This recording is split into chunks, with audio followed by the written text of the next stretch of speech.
السلام علیکم ورحمۃ اللہ وبرکاتہ۔ عزیز طلباء، ششماہی امتحان کے بعد آپ لوگوں کا پھر سے ایک بار درس میں خیر مقدم ہے۔ اللہ تعالیٰ سے امید یہی کرتے ہیں کہ انشاءاللہ آپ لوگ خیر و عافیت سے ہوں گے۔ اللہ تعالیٰ ہم سب لوگوں کو خیر و عافیت سے رکھے اور ہر طرح کی پریشانیوں اور بیماریوں سے محفوظ رکھے۔ تو یہ ہمارا 11واں درس ہے اردو ادب کا۔ اس میں ہم لوگ محنت کی عظمت کے بارے میں پڑھیں گے۔ جیسے کہ میں نے کلمہ عظمت کو عظمت کہا، یعنی ہم نے جو ساؤنڈ نکالا یا جو ہم نے آواز نکالی وہ تقریباً زا جیسی ہے۔ زے کا مخرج ہے یا زا کا مخرج ہے، اور ہم نے یہاں پہ عربی کی طرح اس کا عظمت وغیرہ نہیں کہا۔ تو کچھ چیزیں ہیں عربی میں ایک چیز آپ دیکھیں گے کہ ہر لفظ کا مخرج الگ الگ ہے، لیکن اردو میں ایسا نہیں ہے، بلکہ کچھ حروف ایسے ہیں جن کا مخرج سیم ہے تقریباً، جیسے زا ہے، زو ہے، زواد ہے اور زال بھی ہے۔ ان سب کو تقریباً ہم ایک جیسے ساؤنڈ سے ادا کرتے ہیں، ایک ہی جیسے مخرج اس کا ہوتا ہے، ایک ہی جیسا اس کا مخرج ہوتا ہے۔ لیکن عربی میں یہ مختلف ہے۔ مختلف اس لیے ہے کہ کیونکہ عربی میں ہر لفظ کا یا ہر حرف کا مخرج الگ الگ ہے اور اس کا ساؤنڈ مختلف ہوتا ہے ایک دوسرے سے، لیکن اردو میں ایسا نہیں ہے۔ پڑھنے میں ایک جیسا پڑھا جاتا ہے، لیکن لکھنے میں الگ الگ لکھا جاتا ہے، مختلف لکھا جاتا ہے۔ تو یہاں پہ جیسے آپ نے دیکھا کہ عظمت ہے، ایسے ہی آپ زردی پڑھیں گے، ایسے ہی آپ ذرہ پڑھیں گے، ایسے ہی آپ ضرورت پڑھیں گے۔ اب یہاں پہ آپ کو الگ الگ ضرورت اور ظروف یا ذرہ اور زردی وغیرہ اس طرح سے تفریق کرنے کی ضرورت نہیں ہے، بلکہ آپ اس کو ایک ساؤنڈ میں یعنی زا کے ساؤنڈ میں اسے آپ ادا کریں گے۔ تو ہم لوگ پڑھیں گے محنت کی عظمت۔ ایک قاعدہ ایک طرح سے سمجھیے کہ یہ آپ لوگوں کے لیے تھا کہ اردو میں جب آپ بہت زیادہ ہر لفظ کا مخرج الگ الگ کرنے لگیں گے تو اردو کی جو پہچان ہے یا جو اردو کی جو خصوصیت ہے وہی الگ ہو جائے گی اور وہ باقی نہیں رہ جائے گی، جو اردو کی جو مٹھاس ہے۔ تو یہ چیز آپ سمجھیں، محنت کی عظمت۔ تو ہم پڑھتے ہیں، آپ بھی ساتھ میں ہمارے پڑھیں۔ قرآن حکیم میں اللہ تعالیٰ کا ارشاد ہے، لیس للانسان الا ما سعی۔ یہ عربی کا کلمہ ہے، آپ اچھے طرح جانتے ہیں، یعنی انسان کو وہی کچھ ملتا ہے جس کے لیے وہ محنت کرتا ہے۔ جو اچھے کاموں کے لیے زیادہ محنت کرتے ہیں ان کی زندگی زیادہ آرام سے بسر ہوتی ہے، یعنی زیادہ آرام سے گزرتی ہے، اور جو لوگ محنت سے جی چراتے ہیں، محنت نہیں کرتے ہیں، محنت نہیں کرنا چاہتے ہیں، محنت سے دور بھاگتے ہیں، سستی اور کاہلی دکھاتے ہیں اور اپنے ہاتھ سے کام کرتے ہوئے شرماتے ہیں، خود کو کسی جگہ پر کام کرتا ہوا دیکھ کر کے جو لوگ خود کو نیچا سمجھتے ہیں، سوچتے ہیں کہ اگر میں کام کر رہا ہوں تو لوگ کہیں گے کہ ہو فلاں کو دیکھو کام کر رہا ہے، اور ایسا سوچ کر کے وہ خود شرما کر کے کام چھوڑ دیتے ہیں، وہ بالآخر ناکام ہوتے ہیں۔ انسان کو جو خوشی اور اطمینان اپنے ہاتھ سے کام کر کے حاصل ہوتا ہے وہ دوسروں سے کام لے کر ہرگز نہیں ہو سکتا، کیونکہ جب ایک انسان خود کام کرتا ہے تو جو اس کا پھل ملتا ہے اس سے اس کو بہت خوشی ہوتی ہے۔ اسی کا ایک اگزامپل ہے، جس شخص نے ابھی جو امتحان گزرا ہے خود محنت کر کے خود سے لکھا اور جو بھی نمبر اس کو ملے گا اس پر وہ بہت خوش ہوگا، کیونکہ اس نے جو محنت کیا اس کا پھل اسے ملا۔ لیکن جس نے کسی دوسرے سے لکھا کر کے، کسی دوسرے سے نقل کر کے صرف جواب بھیج دیا اور اس کو نمبر مل گیا، اس کو کوئی خوشی نہیں ہوگی۔ اندر سے وہ خود جانتا ہے کہ اس نے کوئی محنت نہیں کی اور اس کو یوں ہی مل گیا۔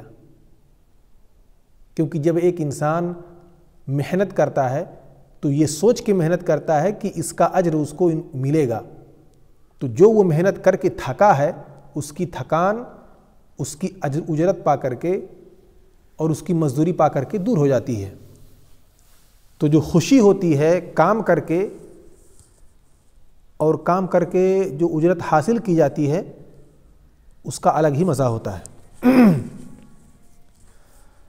اپنے ہاتھ سے کام کرنے میں شرم کی کوئی بات نہیں، اس سے انسان کی عزت گھٹتی نہیں بلکہ بڑھتی ہے۔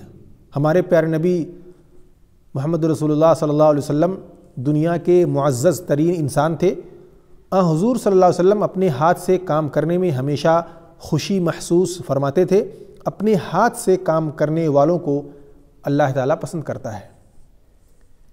جب حضرت محمد صلی اللہ علیہ وسلم مکے سے ہجرت فرما کر مدینہ تشریف لائے، ہجرت کا مطلب ہوتا ہے ایک جگہ سے دوسری جگہ جانا۔ ایک جگہ جانے کا مطلب نہیں، یعنی ایک جگہ کو چھوڑ کر کے دوسری جگہ جا کر کے سکونت پذیر ہو جانا۔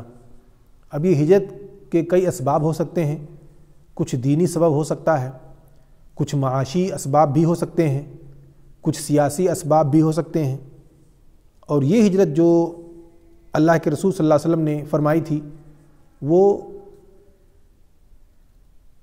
اللہ کی طرف سے فرمان تھا۔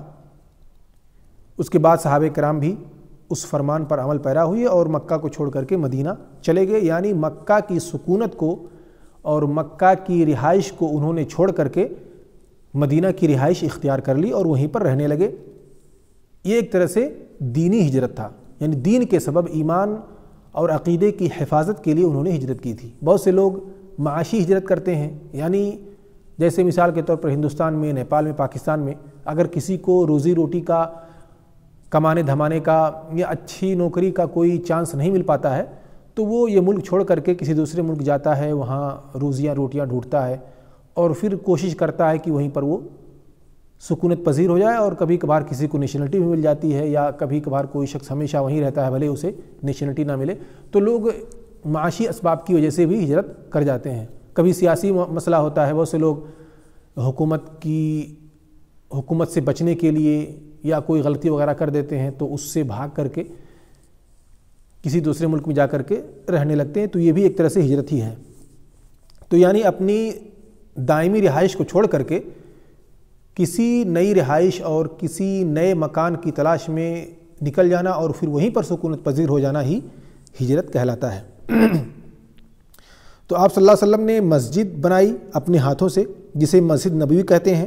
یہ مسجد مزدوروں اور کاریگروں نے نہیں بنائی تھی، بلکہ صحابہ کرام رضی اللہ عنہم اجمعین کے ساتھ رسول اکرم صلی اللہ علیہ وسلم نے اپنے ہاتھ سے تعمیر فرمائی تھی۔ صحابہ کرام رضی اللہ عنہم اجمعین نے آپ صلی اللہ علیہ وسلم سے عرض بھی کیا کہ یا رسول اللہ، کام کے لیے ہم موجود ہیں، آپ آرام فرمائیے، لیکن حضور پاک صلی اللہ علیہ وسلم نے ان کی یہ درخواست قبول نہیں فرمائی اور مسجد کی تعمیر میں خود بھی بڑھ چڑھ کر کے حصہ لیا۔ یہی نہیں بلکہ آپ صلی اللہ علیہ وسلم تو اپنے جوتوں تک کی مرمت اپنے ہاتھ سے فرما لیا کرتے تھے اور اس کام میں کوئی شرم محسوس نہیں کرتے تھے۔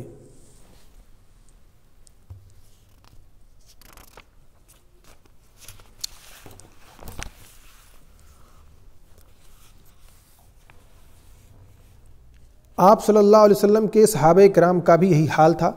حضرت علی مرتضیٰ رضی اللہ عنہ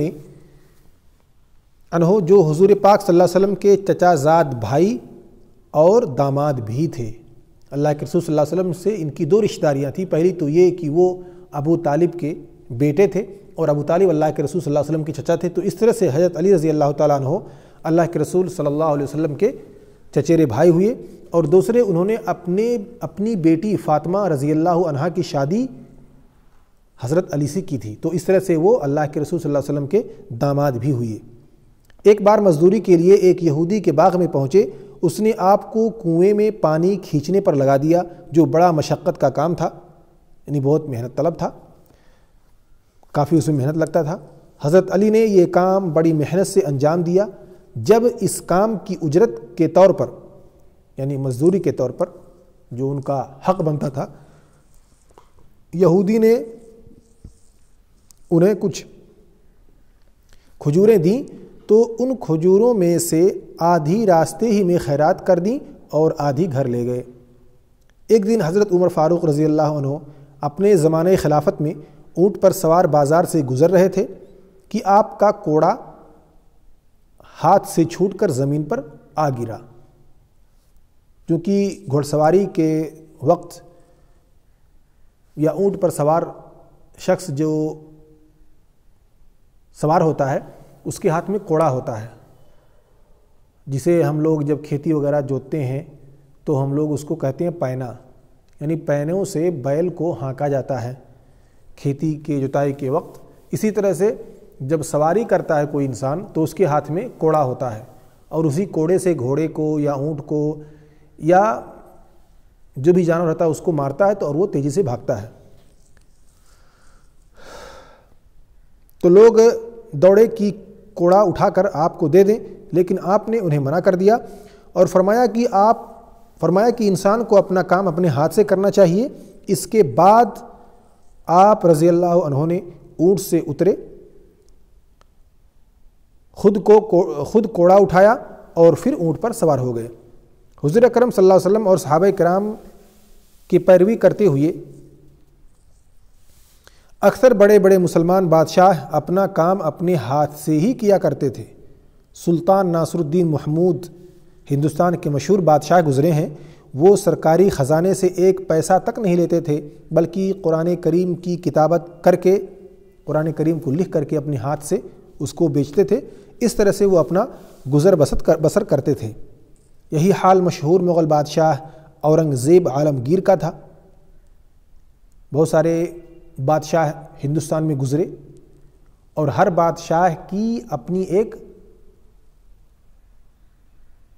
اپنا ایک کنبہ، قبیلہ اور اپنا ایک خاندان تھا. تو انہی میں سے آخری بادشاہ جو تھے وہ مغل بادشاہ اورنگزیب تھے، اورنگزیب عالمگیر. وہ بھی قرآن کریم کی کتابت کرتے، ٹوپیاں بناتے اور اس طرح جو پیسے ملتے اس سے گزر اوقات کرتے تھے.